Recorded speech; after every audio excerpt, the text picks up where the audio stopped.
Hi friends, welcome to my channel journey with Priyanka. তোমরা সবাই কেমন আছো? নিশ্চয়ই ভালো আছো।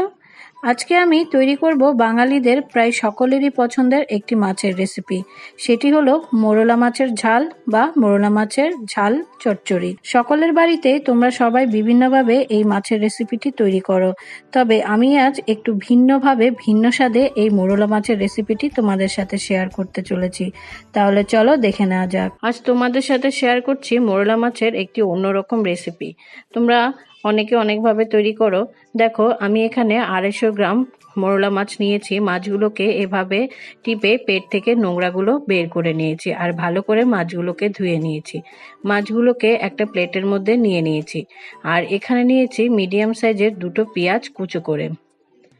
নিচ্ছি 1 চা চামচ রসুন বাটা, 2টো টমেটো কুচো করে কেটে নিয়েছি।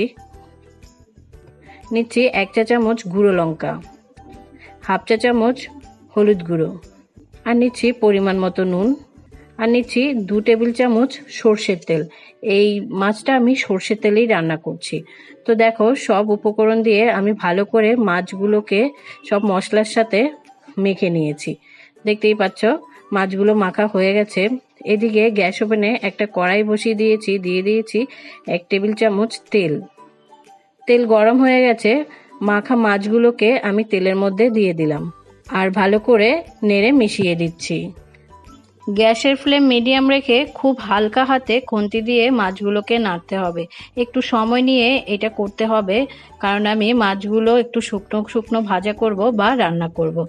যে প্লেটে মাছগুলো মেখেছিলাম সেই প্লেট ধুয়ে খুব সামান্য জল চারদিকে ছড়িয়ে দিয়ে দিলাম। আবারও মাছগুলোকে খুব হালকা হাতে নেড়ে মিশিয়ে দিলাম। তো দেখো, 5 মিনিট পর ফিরে এসেছি। দেখতেই পাচ্ছ মাছ থেকে জল বেরোতে শুরু করেছে। আমি কিন্তু এই রান্না করতে আর কোনো রকম জল ব্যবহার করব না, এই জলে মাছগুলো রান্না করব। আবারও খুব হালকা হাতে মাছগুলোকে নেড়ে মিশিয়ে দিলাম। দেখতেই পাচ্ছ মাছের জল বেরিয়েছিল, সেই জলটা অনেকটা শুকিয়ে গেছে আর মাছটাও অনেকটা সেদ্ধ হয়ে গেছে। এভাবে খুব আলতো হাতে মাছগুলোকে নেড়ে দিচ্ছি। খুব জোরে জোরে নাড়া যাবে না, তাহলে মাছগুলো ভেঙে যেতে পারে বা ভেঙে যাওয়ার চান্স থাকে। তো দেখো, আবারও 5 মিনিট পর ফিরে এসেছি। দেখতেই পাচ্ছ মাছটা ভাজা হয়ে গেছে, মানে শুকনো শুকনো ভাবে ভেজে নিয়েছি। মাছটা আলতোভাবে নেড়ে দিলাম।